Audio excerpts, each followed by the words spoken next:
ààrẹ Tinubu padà sẹ́nu iṣẹ́ làbújá. olórí orílẹ̀-èdè yìí ààrẹ Bọ́lá Ahmed Tinubu ti padà sílùú Àbújá tí í ṣe olú ìlú orílẹ̀-èdè wa Nàìjíríà láti máa bá ìṣàkóso ìjọba rẹ̀ lọ gẹ́gẹ́ bí òfin ṣe fààyè gbà á.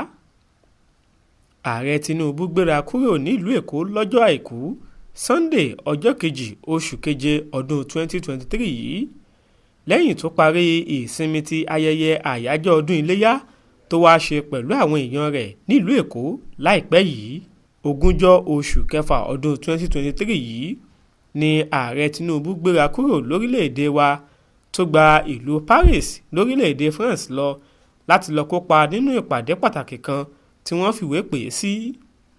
níbi ìpàdé ọ̀hún ló ti láǹfààní láti ṣàbẹ̀wò sí ààrẹ orílẹ̀‐èdè náà ọ̀gbẹ́ni Emmanuel Macron àtàwọn èèyàn jàǹkànjàǹkàn míì. gbàrà tí ààrẹ Tinubu parí ìpàdé ọ̀hún tán ló tún gba London lọ fún àkànṣe iṣẹ́ kan tí wọn kò jẹ́ kí ẹnikẹ́ni mọ̀ nípa rẹ̀ títí di àkókò yìí.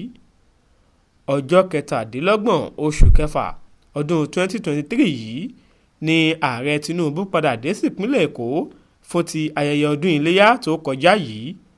bákan náà ni ààrẹ Tinubu lo àkókò ìsinmi rẹ̀ ọ̀hún láti fi ṣàbẹ̀wò sáwọn ọba aláyé méjì kan nípínlẹ̀ Ògùn, ọba Síkírù Adétọ̀nà tìlú Ìjẹ̀bú-Òde àti ọba Adédọ̀tun Gbádébọ̀ Aláké tilẹ̀ Ẹ̀gbá lábẹ́òkúta.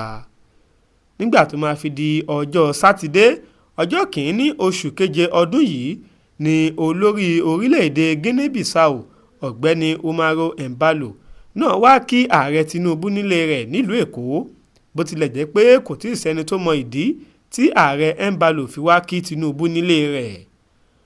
olùdámọ̀ràn ààrẹ Tinubu fún ètò ìròyìn àti àkànṣe iṣẹ́ ọ̀gbẹ́ni Délé Aláké ti sọ pé àbẹ̀wò Embalo yìí dá lórí ipa pàtàkì àti ipò aṣáájú tí wọ́n mọ orílẹ̀-èdè wa Nàìjíríà sí nínú gbogbo. lẹ́yìn gbogbo àwọn akọ iṣẹ́ tí ààrẹ Tinubu ṣe lákòókò ìsinmi rẹ̀ yìí ló padà sílùú Àbújá lọ́jọ́ Àìkú Sunday ọjọ́ kejì oṣù keje ọdún 2023 yìí láti máa bá iṣẹ́ ìlú lọ.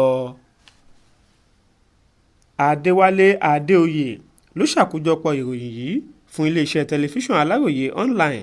Jamiu Àbáyọ̀mí ló kà á sétí ìgbọ́ yín.